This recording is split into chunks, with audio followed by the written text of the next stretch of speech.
All right, fellas, it's Eric Bugenhagen, better known as Dr. Density, but you can call me TJ Sizzle. That stands for thick and juicy sizzle. Why sizzle? Because we're freaking cooking. We're cooking with freaking flavors. We're talking about spices. We're talking about, we'll talk about some science-based freaks and geeks, but we'll also talk about some serious horse cockery. And that brings me to our freaking discussion today. Dorian Yates, Blood and Guts, the full video. You guys asked for it, and I took a while to think about it. I said, I watched that sucker 15 years ago on VHS, right? Back when I was Jimothy Pencilneck. And I was like, my God, just such a jacked and stacked horsecock, right? And now, let's fast forward 15 years. 15 more years of hoisting, hefting, heaving, and horsing some serious steel. We can give some real thoughts on this. You guys could be saying, Sticky Ricky, what the frick is this setup here? Why are you in the dank den of freaking yellow light? I'm not in the living room with the bigger TV. And that is indeed because a hurricane, or a horrific hurricane, is coming to decimate Central Florida. Therefore, the indoor has become the outdoor, and the outdoor the indoor. Do you get what I'm saying here, fellas? The freaking patio furniture is flooding the living room. Therefore, I'm in my sanctuary where we can watch Blood and Guts together, right? So it's not the most, aesthetic view. I get it. I would rather have a skin-tight, sleeveless shirt on for you to stare at a hanging triceps horse hoof in your face while we watch this. But you'll have to look at my thick, girthy neck while we watch together instead. If it's the best I can do for you. All right, let's check this out, shall we? Dorian Yates, Blood and Guts, the full video. If you know anything about TJ Sizzle, you know that this is a 59-minute video and there's zero chance we're getting all the way through it. So I'll just pick out my favorite tips and, not tips per se, just footage. The most entertaining footage to watch, shall we? All right, let's freaking go here, brother. I hope you're ready, because it's going to be rough. Like I said, it's blood and guts. Holy buckets! That was like slam poetry. That was a haiku if I've ever heard one. I hope you're ready, because it's going to be rough. It's not freaking gumdrops and lollipops. It's blood and guts. God dang, man. Frick! Sick music. I'm already invested. You got, a quality soundtrack, a slam poetry haiku. You piqued my freaking interest. 13, 14 years now. Holy buckets. You've been training for 13, 14 years? 13, 14 years. Think about that. That's crazy. And clearly this is already at the peak of his freaking horse cockery success in the Mr. Olympia, because otherwise they wouldn't be having this high quality, ultra high definition VHS crew following him around. I major kudos to the fellas that still wear this type of stuff in the gym. You know what I mean? It's all about the designer wear now, but some of us just want to be, classic horsecocks and wearing the powerhouse, the world's gym. From time to time, throw in a freaking, classic. You see this logo, the powerhouse? That's where we're kind of going here. The thick as frick. You got the horsecock, the mighty horsecock, just absolutely decimating, snapping this pencil neck as he frowns in anguish. Chest and biceps. That's a hell of a day. Let's kick it off. In 13 years of bodybuilding, Dorian Yates has gained 70 pounds of muscle and made the journey from the back streets of Birmingham, England. 70 pounds of muscle, which sounds insane when you hear it. 70 pounds? You gained 70 pounds! I'm trying to gain 10 pounds for next football season. He's getting 70 pounds? But they say he's been training for 13 years. That was all he's trained, was 13 years. Keep in mind, TJ Sizzle, a.k.a. Dr. Density here, has been training for 25 years. Put that into perspective. damn near twice as long as D. Yates. I want you to think about that for a second. So 70 pounds. I mean, listen, I get it. He's obviously a mutant size here. Clearly, if I'll be freaking frank, good enough and big enough to be Mr. Olympia. Hence why the VHS crew is following him around in the first place. So that's 70 solid ass pounds. That's 70 solid pounds of dense and striated girth. You know what I'm saying? That's not 70 pounds of water weight, bloat, and fat, okay? That's 70 pounds of beef jerky this guy has slabbed on his body. But he's Mr. Olympia, so why do I don't even have to comment on this. I think we all know. To bodybuilding's Hall of Fame. What you are now going to see is how he built his Olympia-winning physique. What you will... Now, this is a D tier exercise he's starting with. The incline bench press. The, it's a bit, the footage is a bit shoddy, obviously the quality. I would like a bit more high definition, but, at the end of the day, the low definition really is better. It really is. All right. When you look at the 1990s bodybuilding footage, it's grainy. It's freaking pixelated. Everything just looks better, right? Now the high def horse crap, ultra light sensors and all that. It doesn't do it justice. You know what I mean? We need to return back to this just gritty grain. But anyways, my point was, it's interesting that he starts with like a plate and some change on there. Workouts. There were no retakes. Plate and some change. It looks like a plate and 10. This is a genuine fly-on-the-wall recording of Yates as he works out in his own basement gym in Birmingham. You know what's funny about this too is like they're like, this is a real deal. You know what I'm saying? This ain't no horse crap, which I totally get what they're saying. They're probably saying that there ain't no fake weights in here. Because the problem is a lot of these freaking bodybuilders and whatnot have the freaking fake weights. You get what I'm saying here, fellas? Freaking fake weights, all right? I don't need to point out who and all, but like man, this is the real freaking deal. That's all I'm going to say. Like when you're watching something, I don't know. You want to freaking live it. You want to envision it. You want to, like this is the horse cockery needed to build this massive, colossal physique and the intensity it takes to move these weights. But when you're watching someone muster up fake intensity to lift fake weights, it just breaks your heart, right? So I guess they're saying this is the real deal. Ain't no horse crap here, all right? Anyways, let's freaking get to it. We got, holy buckets. 1 minute in. Each body part is trained every 6 days, using a 4-day split. He trains 2 days on. You see how he's putting the 10 on? 2 days on, 1 day off. He's got like, and then he did one plate. Cycle. He did 1 plate in a 10, 2 plates in a 10, right?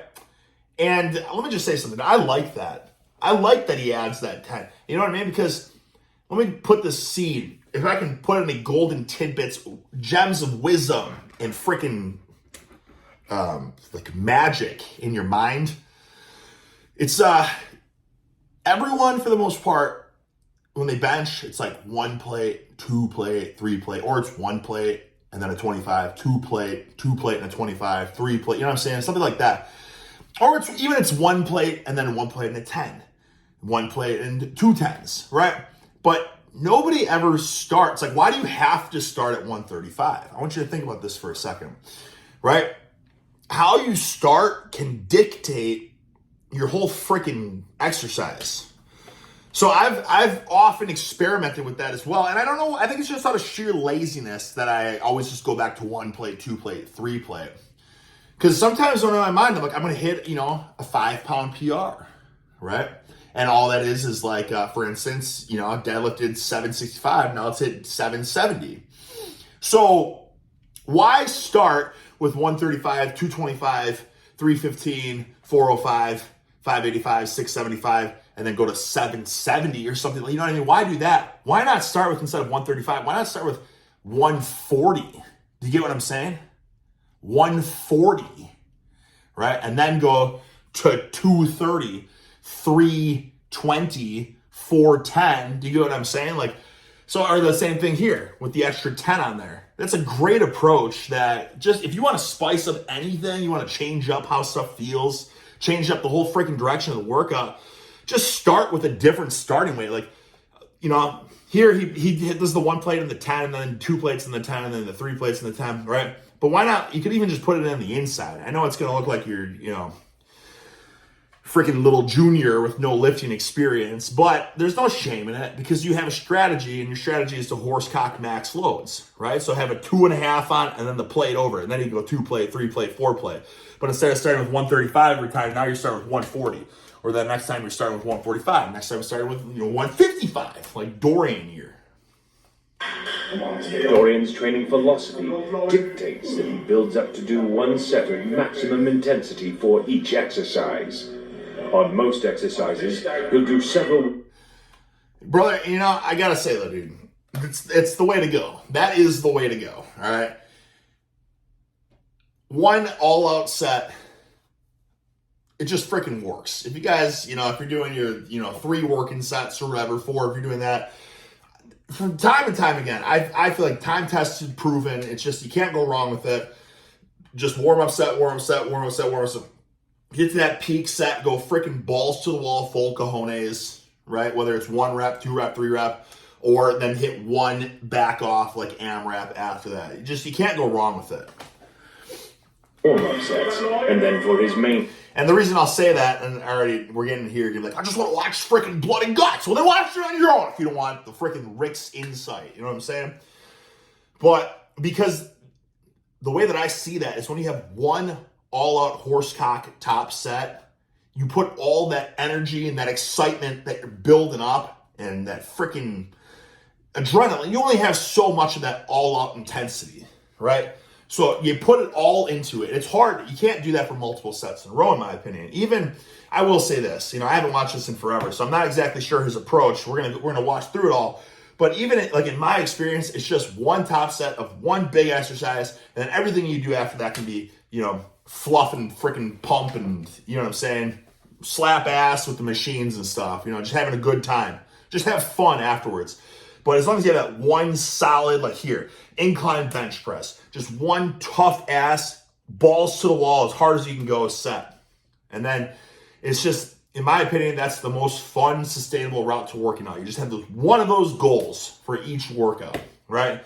Like if I was him, it would be like, today I'm hitting freaking incline bench, big one. And then whatever happens after that, it's just all fun and games after that. All right. And then the next day, say it's legs. It's going to be just 1 top horse-cocked set of squats. And then anything after that, it's all fun and games. Leg curls, leg extensions, whatever. Leg press, right? You get what I'm saying? Like that's the way that you can bring the freaking eye of the tiger to every workout. Because listen, I've gone back and forth and I've done like the Arnold program, for instance, where it's like 8 exercises, right? And there's a shit ton of top working sets of 8 exercises. And you can't bring the same enthusiasm to it. It's almost a totally different approach. It's not to say it's bad. It's still great. But it's, in my opinion, it's not as fun. And if it's not as fun, then it's a hard time being excited, going in day in and day out doing it. And then if you're not excited and having fun doing it, you know what you're going to want? You're going to want freaking off days. Like, I'm not feeling it today. I need a day off. I think I'm overtraining. You know what I'm saying? Whereas you just have that 1 freaking eye of the tiger top set. That's fun because it's a challenge. And, everything throughout your day builds up to that 1 set. And when it's that important to you, you bring everything on the table to it. Set, he'll use a maximum poundage to train to failure and beyond. You'll see Dorian's form is textbook perfect. He controls the weight on the way down, then pushes it back in a precise... Funny thing about that is now with the freaking modern exercise fitness industry, the textbook, oh my God, anything but. That's sloppy. Now people look at this and say, this is ego lifting. Now people look at this and say that this is like bro science workout. Whereas, back in the 90s, this was freaking crisp textbook working out. And it's not to say like, yeah, of course we've progressed in what we know and all that. But at the end of the day, like, what bodybuilders, because people are going to say, but he has the physiology of a gorilla. You can't compare him to your basic science-based lifter. I'm not comparing him to the basic science-based lifter. I'm not saying that. So what IFBB pros or whatever would just blow Dorian Yates out of the water now? Do you get what I'm saying? The only one that people brought up, for example, of like, well, Nick Walker trains with the slow eccentrics, ultra slow, not heavyweight, not ego lifting form. And I think if you follow the fitness industry, you know what happened there. I'm not saying that has anything to do with it, but like if that's your only go-to case of this is the bodybuilder that trains that way, the guy literally dropped out of the Olympia because his physique he wasn't happy with it or whatever. So if that's like your go-to guy to claim that this is science-based training versus this is bro science-based training, then I hate to break it to you, but you lost the argument. It's non-explosive style. He uses a full range of motion on all exercises. Full range of motion? No full range of motion. I'm using long lifting partial eccentrics. Or whatever. Partials. Anyways.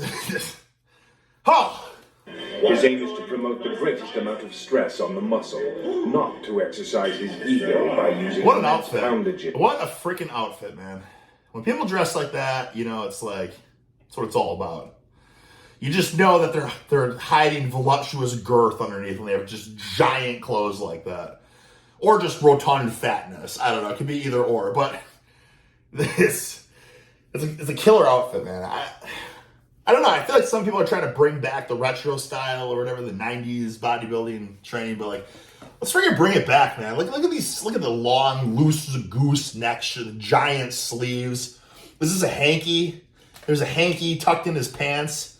He's got the giant, it's like his pants are tucked in his shoes. Yeah, that is fashion.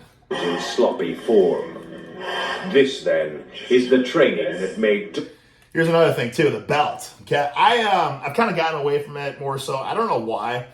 Because I remember when I used to wear a belt for anything I was doing for my top set. We wear a belt and you bench? What is that? What's the point? But guys, the point is just the more freaking tension you can create throughout your whole body, the stronger you are. You know what I'm saying? So it's like you're not even using your back. Yeah. But when you can freaking create this intra-abdominal pressure and it just stabilizes your spine more, then it just, you're just locked in, and more stability equals more freaking strength, okay? So you're only as strong as your weakest link, and obviously that's not like, don't take that too literally here, but if you feel like if you just got more freaking rigidity in your trunk, you feel a little bit more powerful. I'm not going to say you can muster out a couple more pounds, but if you believe it, you can achieve it. And if you feel locked in and you feel more powerful, that's all that matters, man. At the end of the day, like, if you believe it, you will freaking achieve it 100%. So the second you unrack that weight, holy buckets, that's light. Or the second you unrack that weight, you're like, holy frick, that's heavy. Well, that just dictates your set. If you're saying, holy frick, that's heavy, you think you're going to be impressed with your performance? Whereas you freaking unrack that sucker, holy buckets, that's light, you're probably going to be hitting a freaking rep PR. You know what I'm saying?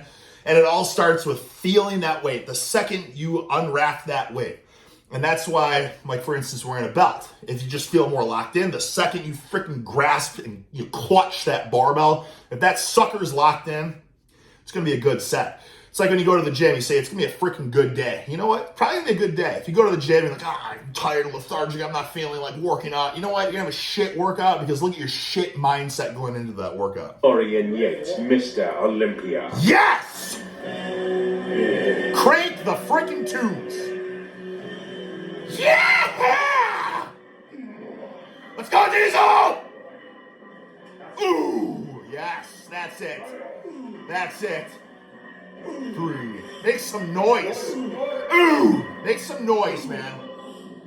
Ooh, you don't ever hear people making noise in the gym. And I think it's because they're self-conscious, honestly. And I get it, because when I started going to a commercial gym, I've been working out in my, freaking basement and the garage for the longest time.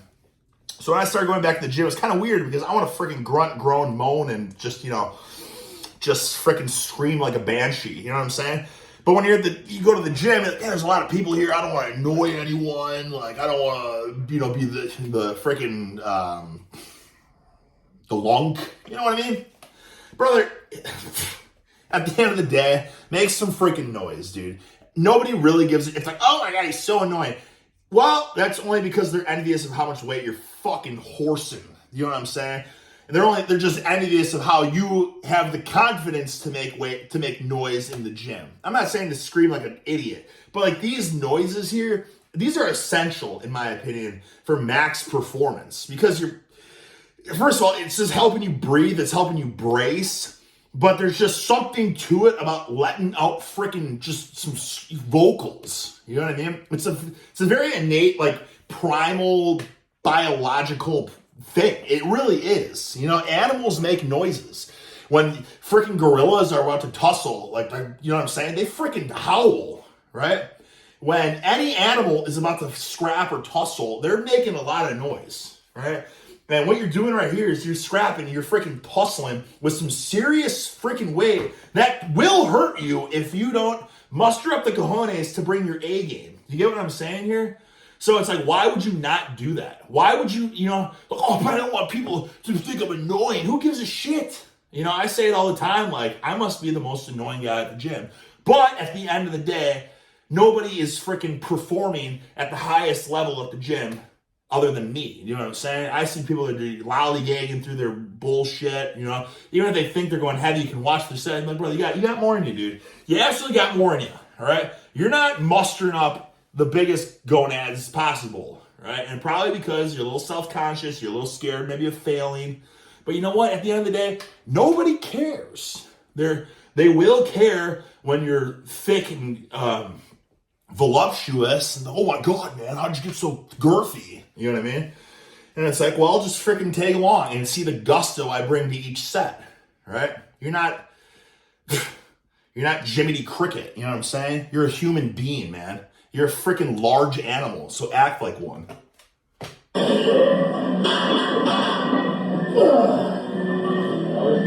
See that even right there. He even just finished his set, but even to get up, because it's like, yeah, man, make some noise, feel good, let it out. You know what I mean? Feel good, perform good. And what's movement? Noise. Noise is energy. All right, so he's putting the 4 plates on. Is he going to put that small change plate on? Yeah. See, look, he put the change plate on. The whole time he's put the change plate on between every set.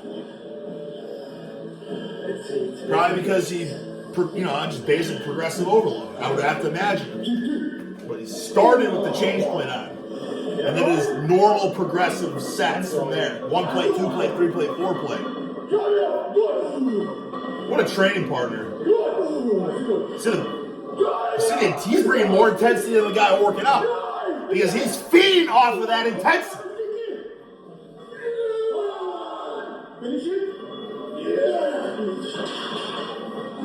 Noise, guys. Noise, right? That's why it's like, people that train without music and stuff, like, I get it. Like, oh, I don't need external stimulus to get me amped up. But it's like, brother, you're just a psycho, okay? Because freaking noise and music and screaming and all that directly affects, like, our freaking nervous system, right? Think about if you ever go to a concert. You know what I mean? You don't even have to like the music. Just the fact that it's so loud, it just pumps you up, right? But if you ever gone to, I don't know if you've ever gone to a concert before or something, or where you're really far away and it's like, it's not really loud and it's not really enjoyable. It's not loud, so it doesn't get you amped the freak up, right? So here, you got some music, yeah, that's cool. The music's not super loud, but you know what is loud? This guy screaming in his face, rep after rep. You think he's not hitting a couple extra reps because of the freaking sheer adrenaline his partner's bringing to the table? You're out of your mind if you think that this is just a cat. You know what I mean? Like, if he's going to go in Temple Gym, he's just going to train himself. He's not bringing his freaking A game, man. You have to have, especially, man, another pair of eyeballs watching you, right? Because listen, I don't know if you guys ever trained alone. I've trained alone so many times. And it's easy to just, be a daffodil from time to time. Like, oh, I'm just not feeling right. But when you have someone else judging you, watching you, it's a biological freaking response that it's like, if I look like a daffodil, this guy will kill me. You know what I'm saying? This is like Only the strongest survive. Dog eat dog. I will not be the weaker dog in this fight. You get what I'm saying? I want you to watch me so that I can just absolutely destroy your expectations and make you now understand that I will eat you. You know? It's a good set. That was a good set. Okay, man, let's do this. Come on, nice music. So you got good. Oh, sorry. Yeah, I don't know. I mean, guys, we're freaking 25 minutes into this, and we watched one exercise. So I don't know if I should. This is a hammer strength machine, too. I don't really know if there's much to talk about here. But this is what I was saying. This kind of wraps back to what I was saying in the first place, is that you hit the one big boy exercise. Really the bread and the butter, man. You know, barbell incline bench, cash freaking money. In today's society, that is a B tier exercise at best. But anyone that's been lifting a long time, anyone that's had some real world experience, gone from pencil neck to thick, stout, horse-cocked and trained other people, been in the gym for, many years, will know that this stuff is second. It's second. This is all icing on the cake. This is secondary to the big freaking barbell movements, right? That's why you don't start with this. You hit the free weight first, and then you hit this. Just a classic approach. But I don't know if there's really too much to comment on about this particular stuff here. Let's see, maybe you horsecock some serious weight, or he took the big shirt off. Let's see what he looks like underneath. It's the big reveal. Pump covers off. He's looking stout. He's looking thick. He's Mr. Olympia. Where's the freaking noise, man? Why is there no freaking noise? What the hell? Did I mute it? God dang it! There's no noise. There we go. I think that was a sign that we didn't need to watch the bullshit hammer strength machine anyways. We got some flies going here. This looks solid. What does he got? 1, 2, 3, 4, 5. This looks like 100-pound flies. This is a beast exercise. And guys, I'll say something. I have been lifting a very long time, right? And for the longest freaking time, I hated dumbbell flies. Oh, it just hurt my shoulders. And I like the fly machine so much better. You get a good squeeze, okay? Well, if there's anything that, modern fitness industry has taught us, it's that the stretch is very important, right? Obviously, we all know this. But this squeeze portion, it feels good to do it, right? But the cable crossovers, the whole idea with that back in the day was you can squeeze, you can get the striations in the middle of the chest. That's just ultra bro science. But my point is, between the machine and the dumbbell, the machine's good. There's nothing wrong with it. It's solid, right? But if you don't like the dumbbell flies, you just got to work on them, because for whatever reason, I don't know why I went to them. I think I had that ultra tendonitis or something like that, and I couldn't press. So I was like, well, I got to do some sort of dumbbell horse cockery. So the only thing I could do was a wide motion. So I was like, well, I'll just do heavy flies. And guys, the first time I ever did heavy dumbbell flies, this was about a year ago now, my pecs were never, ever that sore in my life, right? And the main thing was, obviously, I just focused on, it wasn't about the squeeze. It was just, just control it, just stretch, and then just kind of pulse it like that. So not even worried about coming all the way up. But just a classic movement, right? And the thing is about this versus the machine is you can go so freaking heavy with it. Obviously, so heavy that you can tear your freaking tendons, right? You can rip it right off the bone. You can go that heavy. Whereas with the machines, I think to max out a machine, you probably only have to have the strength to do flies with the 70s, I think 70s or 80s. All right, and that's my experience. But I've been able to max out dumbbell flies for many years. And it wasn't until I did it with the dumbbells where I was like, holy buckets. And then I kind of became an idiot. And I was at one point I was trying to max out with them. And I did the 125s. And that was where it was starting to get a little sketch. Okay. But my point is give the freaking dumbbell a fly. a solid run. All right. If you don't go off of these tier lists and stuff, the dumbbell fly is C tier or whatever, and then the machine fly, the cable crossover, all this horse crap is like S tier. It's just, guys, this is money. You just need to freaking get the coordination down. You need to just get the movement greasy. And once you got that, it's just unbeatable. That's it. So he's doing the, okay, he's doing like a fly press, looks like. Begin. Come on, let's do. Begin. That's you. Begin. Yeah, a fly press. Good movement still, yeah. That's the thing, it's like the fly press, it's like, it almost doesn't make sense not to do it. You know what I mean? If you want to horsecock huge dumbbells, freaking just press them. But like if you're just going for like a good pec stimulus, it almost doesn't make sense not to do like a fly press, right? Because you're going to get a bigger stretch. And like I said, for the most part with dumbbells, when people are dumbbell pressing them, they're only going till the weight like touches their chest and then they're coming up. Like people are like, oh, you dumbbells, you can get a bigger range of motion. But guys, I've never seen anyone get like a big stretch with it other than doing like a fly press. Then you can. And even here, it looks like he could go down a lot lower too, which, listen, I'm not being critical of that. I couldn't care less. You know what I'm saying? You got freaking Mr. Olympia.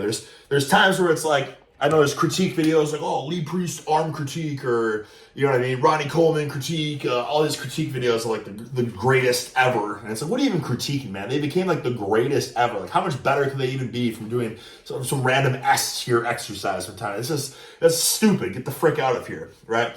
But I'm just saying, like, things to consider if you haven't done them before. And honestly, if you want to get freaking honest for a second here, if you're doing chest and you don't care so much about strength, or even if you do and you just want to get really toasty and warm, it almost doesn't make sense not to freaking, why would you not start with like a dumbbell fly, and then as it gets heavy, turn it into a dumbbell fly press, and then as that starts to get heavy, just, you know, go to a dumbbell press there. So it's a freaking like mechanical drop set. It's not really a drop set, but you get what I'm saying? Mechanically advantageous levers as it gets heavier and heavier, right? With the peanut pencil-like weight, freaking fly it, and then fly press, and then press. And then you're getting the best of everything, all within the same amount of time it would take you to do that one exercise anyways.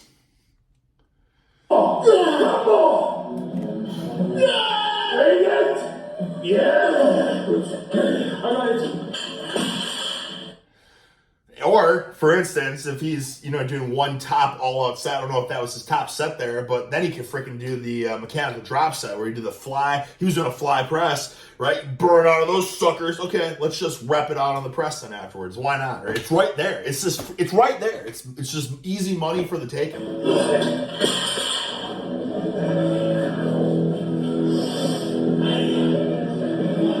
That is a badass. That is a badass outfit right there. You know, and he's got these thin sleeves, man. That's why I wear these thin sleeves. Everyone's got their just ultra SBD Inzer knee sleeves, Larry Wheels, PR lifestyle elbow wraps or whatever and stuff. Let's take it back to the freaking thin tubular Fruit of the Loom socks on your elbows and knees. You know what I'm saying? Like, just a little bit of compression, just to freaking enhance proprioception of the joint, right? But not to help you cheat out too many extra pounds. I mean, maybe it's just technology advancing, but like, there's just nothing about, I mean, this look right here, this is quintessential, man. That stringer with the ball cap, with the freaking socks on the elbows, man, that is peak. I like how his training partner now is just jumping in, right? It's like, I don't know. Why is he just jumping in right now with the freaking, or is he going to dumbbell press him? I don't know. Why didn't he jump? Or they did. Maybe they just didn't care. I don't know. Let's see what happens. Okay, he's going to fly press. Solid.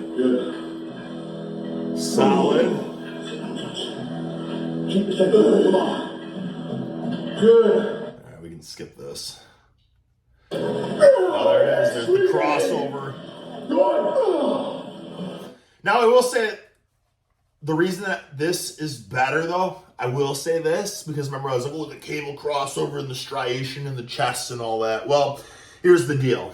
he's essentially doing a decline fly right now at this angle, right? Almost like you're training if you're to do like a gymnastics cross or whatever. You get what I'm saying? Where you do the freaking, the arms are straight out and you're holding that. It's basically kind of like strengthening you for that. So hit just a nasty freaking gymnastics routine. Yeah, but you see the angle? So it's like he's doing a decline fly. And I will say this. I've tried doing a decline dumbbell fly. It's not easy to get into position for, obviously. You got to have the freaking dumbbells. You got to lay back. You got to hope the dumbbells don't fall as you're hooking your feet in the freaking decline bench. So in a sense, why not? It's solid.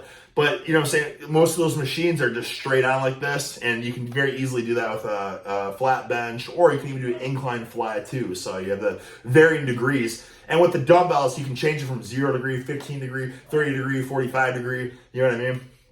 Or you could do a decline. But like I said, it's a bit hard to get into decline. But that's the reason that, like, putting the cable crossover and the cable fly. This is basically a decline fly. Oh, yes, strong finish.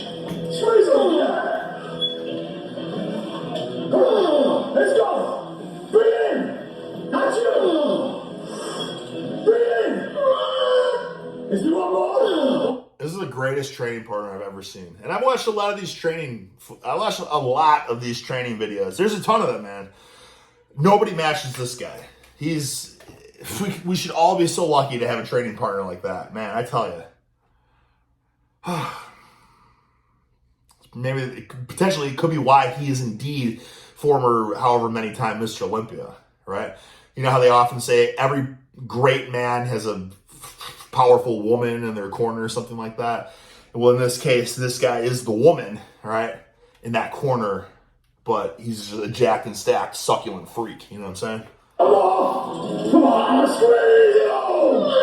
Yeah. It's like he's matching his intensity. It's so freaking money. Bring that intensity. Somebody bring that intensity to me. You know what I'm saying? Because you tend to match people's energy and their excitement. You get what I'm saying? If you ever talk to someone and someone's all lackadaisical and cool and Mr. Cool, you know what I'm saying? It's hard to be, Mr. Intensity when you're talking to Mr. Lackadaisical and cool. You know what I'm saying? Mr. Lethargy. You know what I mean? Where if someone's freaking fired the hell up and then, or if someone's smiling, you tend to kind of smile too. Do you get what I'm saying? We tend to mimic. We are a freaking mimetic species that what you bring to the table, I will thus bring to the table in return, right? You get what you give. He's freaking giving insane gusto. Hence, Dorian has to deliver that same amount of gusto to the table. He can't be a lackadaisical buttercup when his freaking training partner is screaming his head off. You get what I'm saying? Think about that if you train with people. Think about that when you walk into a business meeting or something like that. Think about that if you have a freaking school project that you have to, present, that how you freaking, the energy you put forth and that you bring to the table is the reception you're going to get, okay? So if you're freaking Mr. Lackadaisical Buttercup, don't expect anyone to be watching like, oh my God, that was amazing, because you didn't freaking bring it. You know what I'm saying? If you bring it, your freaking project could suck. You know what I mean? Business proposition, it could fucking suck. But if you bring fire and intensity and gusto, I guarantee people are going to be like, holy shit, man, that was incredible. I don't know if I'm fully committed to the, business proposition you're bringing to the table, but your magnetic energy is incredible, right? And it's the same thing with the weight room.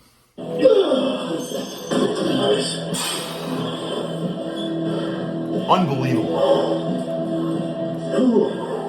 Unbelievable.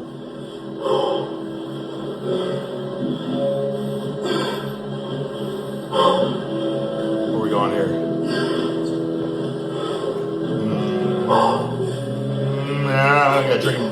Show him drinking some water. Hey, there's nothing wrong with that though, because guys, I will go a whole workout without drinking any water. And my wife will as well. And I have to remind her, did you have any freaking water? You get home, you're just pissing maple syrup. It's like, my God, man, I had scoops of pre-workout and coffee and pump powders and creatine. I've had no water. So if there's any sort of freaking golden tidbit as well to throw in there too, it's just like a gallon jug or something like that. Because if you have the water with you, you're more likely, you're going to freaking drink it, okay? Like for me, I'll have a shaker bottle full of freaking Ricky's Rotund Raspberry. I'll suck that sucker down, and then it's empty, but I'm horsing so much weight with so much gusto and enthusiasm and excitement that I totally forget to go to the freaking bubbler and fill that sucker up. And then by the end of the work, I'm like, holy shit, I didn't have a single sip of water, right? Whereas if you have a freaking colossal jug, you're gonna be like, oh yeah, I should drink some of that, right? And the thing is, guys, like hydration for the most part is more important than anything. It was like, I don't remember exactly, you can freaking Google it, but it was like, dude, it was like any small percentage, 1%, 2%, you know, any sort of dehydration that you have, it leads to dramatic reduction in performance, right? So if you're at the gym and you're trying to hit a strength PR or something like that, or you're trying to get a colossal pump, like good luck, man. Your freaking muscles are, a lot of that is water. So if you're dehydrated, of course you're not gonna be super pumped and juicy, right? And the same thing with strength, man. Like your freaking muscles, mostly water, right? So they're gonna be flat and emaciated or freaking dehydrated. Like of course you're not gonna be performing at the top of at your freaking genetic capability. And it's so simple, just drink some water.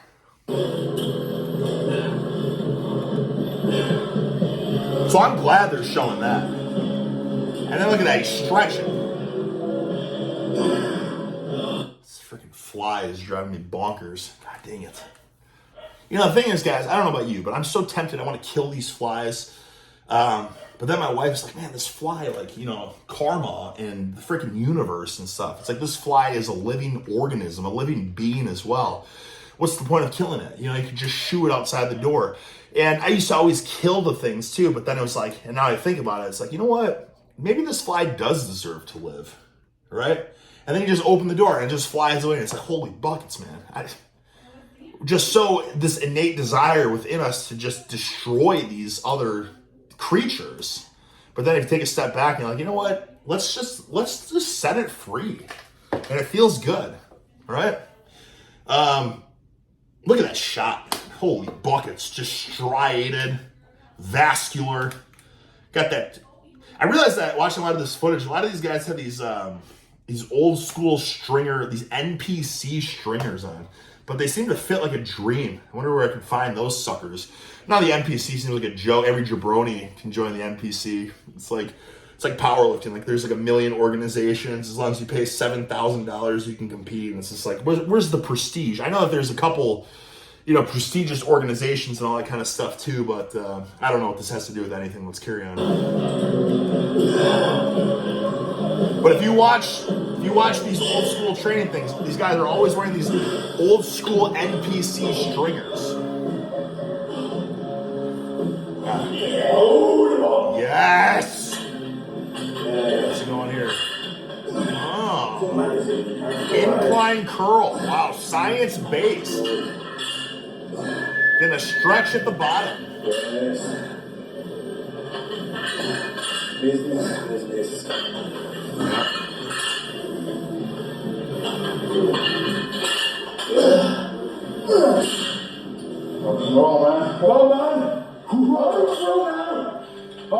I love it. Look at that. Just the screaming, the freaking gusto that he's having him summon up just to hit a set of seated freaking incline dumbbell curls.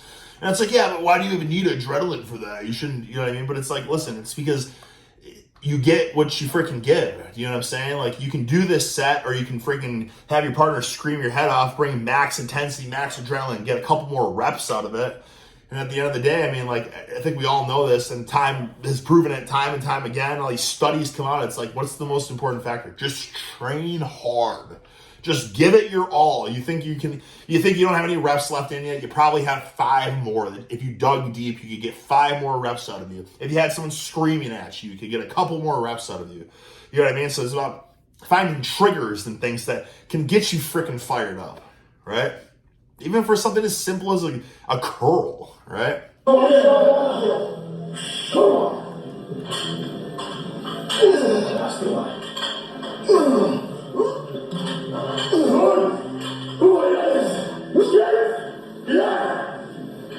Come on, scream at it.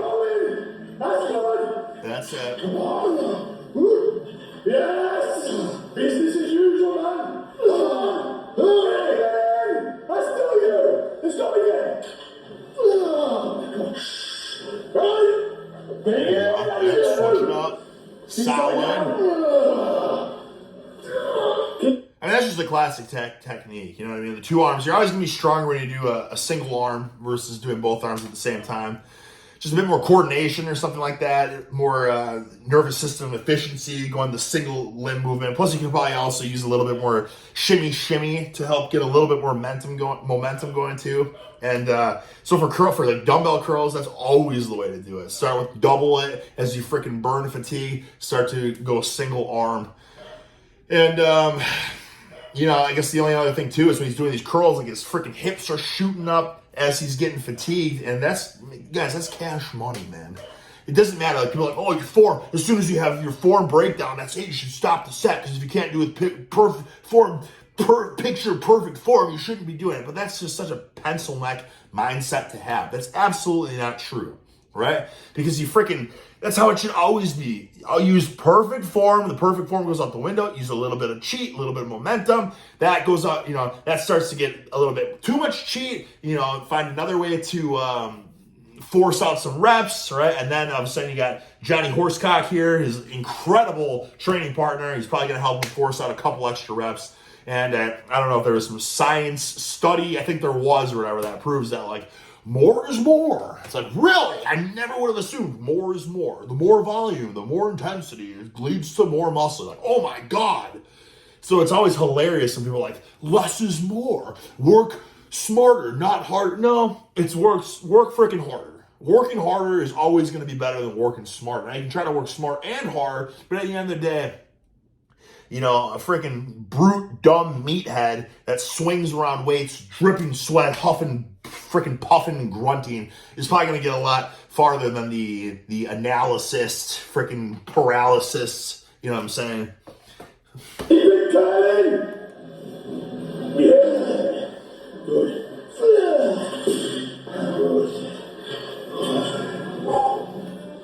Look at this. He's stretching, man. That's what we don't see. You don't see any of this in the gym anymore.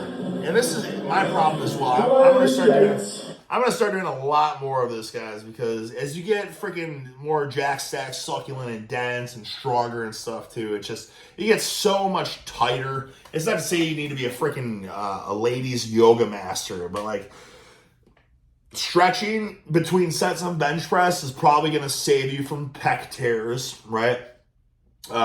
Stretching your shoulders out and loose as a goose is probably going to save you from like rotator cuff injuries. Stretching your hamstrings between Romanian deadlift, stretching your hamstrings between freaking leg curls and all that kind of stuff. Stretching your hip flexors, your quads for squats, and like just why would you not do it? You know what I'm saying? A longer muscle has the potential to be a freaking stronger muscle. Now, why is that? Because everyone's like, you want to know for strength, you want to be tight and compact and stiff. It's like, yeah, well, you might get really strong, but what's going to happen inevitably is you're going to tear something. And when that does happen, hello, pencil-lichitis, you know what I'm saying? Because again, I talked about this last video. Guys, I've experienced it twice now. When you have surgery, like real surgery, your body like just melts. I don't know what the phenomenon is. It just melts. It's like guaranteed 20 pounds the first week just melts off of you. And then people see like, oh my God, man, you lost a lot of weight. It's like, it's not a good thing. It's just an extreme catabolic state. Like your body is literally in shock. So you want to avoid that from happening, stretch. Nice and tight. Load the magazines. Oh no, he's doing a C tier exercise.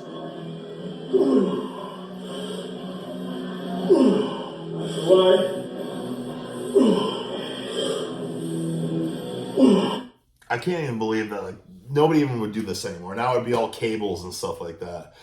Which people are like, well, the cable's more sophisticated because it has a more tension in a stretched position.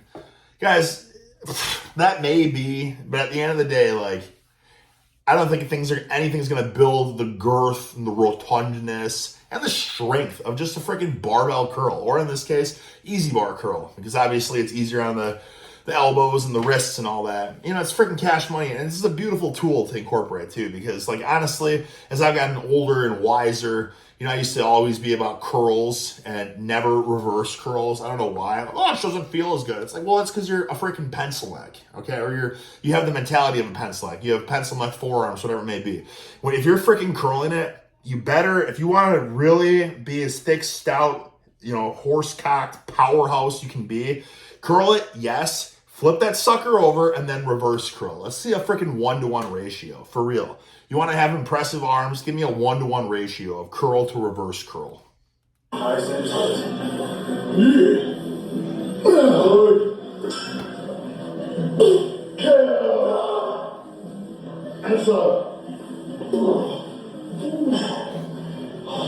They only showed 1 rep for that guy.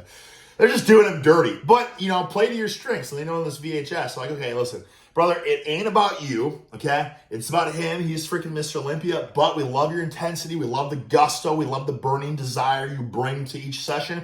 So we will have you screaming your head off. But at the end of the day, nobody cares about your lifting. And it's kind of true. It's kind of true, honestly. If you got, you know, freaking Johnny Horsecock. We'll call him Johnny Horsecock. But then you got Johnny Horsecock Ultra. You know what I'm saying? Like, you're going to want to watch the Ultra Horsecock. You don't care about the freaking, you know what I'm saying? You want to see the top, the cream of the crop, you know? But I will say it, this guy, he's the cream of the crop when it comes to gusto and intensity. And freaking Dorian is lucky to have him. How long that big man is? Pretty strong. Drinking more water, I like it. I like that they show him drinking the water, man. Because again, it seems so simple, but people don't do it. And I'll raise my hand and say, I don't drink as much water as I should when I'm working out. And honestly, even throughout the day, it's only at night when I'm like, oh man, I hardly had any water. I guzzle a gallon of water and then I'm pissing every 10 minutes. You get what I'm saying? It's horrible. Like, if there's ever a time to just guzzle that freaking water, pre-workout, intra-workout. You know what I'm saying? If there's ever a time for the biggest freaking voluptuous pumps and to keep everything just freaking moist. You know what I'm saying? You don't want to be dried out, just begging for injury. That's it. Train. Tell me to stop ya. I'm out of time. Let's go. Yeah. Come on, get up. Back time. Let's go now. Bring it up. Yeah. Let's keep going. Come on. That intensity, my goodness, love it. Come on, squeeze in. Yeah. I really hope he actually trained like this. You know, it's like Ronnie. Ronnie was like saying that he never actually like deadlifted 800 pounds usually. Like, obviously he did, but he said that was only for the camera. Like, he only would, normally when he deadlifted, he did about like 600 and squat 600, but because for the cameras, he did 800. And it's like, it breaks my heart to hear that, because like, then it makes me think, like, did he train with this freaking intensity and gusto every time? If he did, he's the freaking greatest bodybuilder ever. You know what I'm saying? Because that's hard, and that's hard work to do that day in and day out. But it's fun, because it's not hard work, because it's fun to train like this. But it's so many people, you go to the gym, do you ever see people grunting and groaning and like this sheer like anguish and stuff, hating even just like a curl? Of course you don't, right? And we all strive for that mindset and that freaking intensity. And we got to normalize this in gyms, because if people are doing this, imagine if you're a guy next to you, you got two freaking bros next to you, they're training this hard, this guy's screaming at him, they're forcing out reps, he's giving it his all. You think you're gonna be next to him just half-assing it? No, you're like, oh, I better raise the intensity. Holy buckets, look at how hard he's trained. You get what I'm saying? Like, that's what it's all about, man. Like, it's coming together as a freaking just, worldwide. Let's raise the freaking gusto worldwide. And it just betters all of us. You go to a gym and it's lethargic and lackadaisical. It's hard to bring it, to bring intensity, to bring your freaking A game, to bring the eye of the tiger, to bring aggression. It's hard to bring that when everyone else is just a freaking lethargic pencil neck, not even trying. And it's not even saying they They don't need to be a pencil neck, but they've been brainwashed by everything that they see. It's like work smarter, not harder, and do all these bullshit easy exercises. And like for instance, this is an easy exercise. A curl's easy, but does this look easy? No, he's giving it his freaking ultra, just grit effort. He's turning an easy exercise into a freaking gut buster. And, that's just like, man, you just feed off of that. Like, I just watching this, and this is why these training things are awesome. Because you watch this and you're like, damn, that's how I need to be. That's how I'm going to train. Seeing this gets me freaking fired up, and is an example that I need to bring it like this. But then you'd have pencil necks be like, oh, but then you get hurt and injuries and it's whatever. It's like, brother, life is just full of, pain and injury. That's life. People get hurt doing, you know what I mean? Like, walking outside, you know what I'm talking about? Picking up a freaking suitcase, you can get hurt doing anything. So like, oh, but he tore his bicep. It's like, dude, you could tear your bicep, picking up the groceries unexpectedly or something like that. You know what I mean? Like, injuries just happen, right? Like when I blew my patellar tendon, like that was a stupid stunt that I was doing. But it's not like it was the weight. Like, I've obviously squatted and stuff way more than that. It's just one of those fluke things where it's just the wrong place, wrong time, wrong circumstances, right? Like lack of recovery, dehydration, whatever. Just all these factors come into play. So it's like, at the gym, for the most part, it's controlled. You're controlling your warm-ups. You're controlling your hydration. You're controlling, like, every factor. You're controlling the weight. So you can go freaking intense and insane because every factor, for the most part, is controlled. Especially if you have a freaking bro with you. Like, you can't even control it so that there's no sticking point. Like, have him give you that little extra effort. Like, if there's ever a time and place to bring 100% freaking fire, passion, desire, grit, aggression, it's in the gym, because you freaking warm up to do it. You don't just go there ice cold and do a set like this. You know what I mean? So like that argument's just stupid, right? And again, life is going to throw injuries at you. For the most part, most injuries you see do not happen in the gym. They happen outside of the gym. Okay? So when there's an injury here and there in the gym, there's 10 times as many outside of the gym. Now, obviously, it's not to say, throw an extra 90 pounds on the bar every time, like you're benching. To be stupid to go from 315 to 405 to 495. You know what I'm saying? Like, yes, warm up smart, but at the end of the day, you can't fear injuries, right? Because that's going to hold you back from being the freaking biggest and the best and the strongest version you can be. So, be conscious of it, be smart, warm up with intent, and never think you're invincible. But at the end of the day, when it comes to freaking getting after it, those top sets, you just freaking got to go for it. That's just going to get you to being the peak of your genetic potential.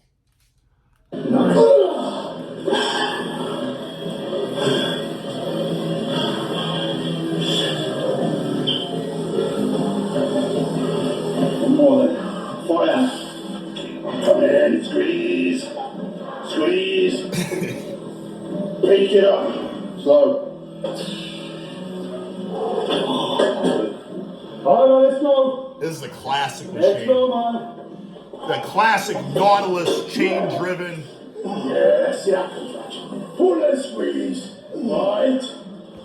Yeah, I mean, I don't think we really need to watch this one, but that the internet, what is that? The full stretch on the bottom. And I mean, this is an interesting machine, I will say. I think I've used this classic Nautilus machine at some of the gyms, and I wasn't a huge fan of this one. I will say I am a big fan of a preacher curl machine. For the longest time, I stayed away from the preacher curls and whatnot because they didn't feel good, and I couldn't horse cock huge loads and all that. But that's one of those things where it's like, do the preacher curl to get strong in the lengthened position, because like that's one of those where you want to bulletproof yourself in bad positions. It's like same thing with like lifting with a rounded back. You're like, oh, you get hurt when your back rounds. It's like, yeah, but you got to get strong with a rounded back, and that's what's gonna prevent you from getting hurt when you're like get a rounded back unexpectedly. You know what I'm saying? Because you got to think about these things. Like, you want to train in these positions in a controlled environment, so that, for instance, you're doing a heavy weighted chin up, or you're doing heavy deadlift or something with a mixed grip. Then in an uncontrolled environment, like, your muscles can handle it because you're strong in a fully lengthened stretched position. So if I could give any 2 freaking cents, it's to do a preacher curl and to not go crazy heavy with it. But at the end of the day, if you don't go heavy within the lengthened position, you won't be strong in the lengthened position too. So I say that, but I've also kind of done like 2 rep maxes on a preacher curl. So I guess when I say that, do a lot of warm-up sets to get to that point. But again, you gotta get strong in bad positions, and that's how I think you're gonna prevent yourself. It's like doing the flies, it's like doing heavy dumbbell flies. You can build up to it so that you're super strong in that really stretched out position, so that when you're benching, you know how the bench is like, yeah, you get stretched on the bench, but it's nothing like being stretched out on a fly. Do you get what I'm saying? And it's doing these things because, yes, it's a good stretch and it's good freaking hypertrophic environment. But more important than anything, it's getting your body like acclimated to being under tremendous loads in a vulnerable position. Just got to build up to it. Don't jump into it, though. 'Cause, you know, that's how you tear biceps and whatnot. Yes. All right, let's see here. What is it? We don't need to watch too many sets. But anyways, I do want to bring on this. Look at the freaking intensity, even on this machine. One more there. Come on, let's have it out. And he's still screaming at the same intensity, even more intensity. Where's it?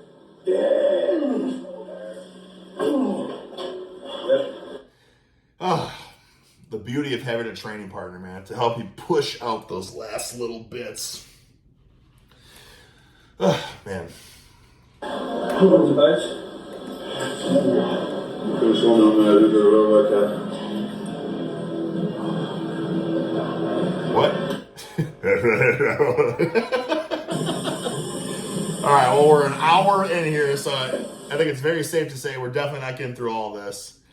We got 45 minutes of footage left. That means that it would take us 4 hours to make this video. So I guess we'll have to save this for a different time.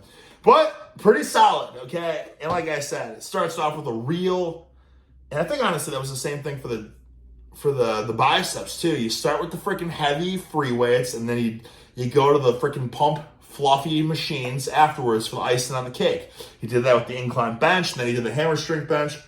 Incline bench, hammer strength bench, and then dumbbell flies and stuff, and then cable crossovers.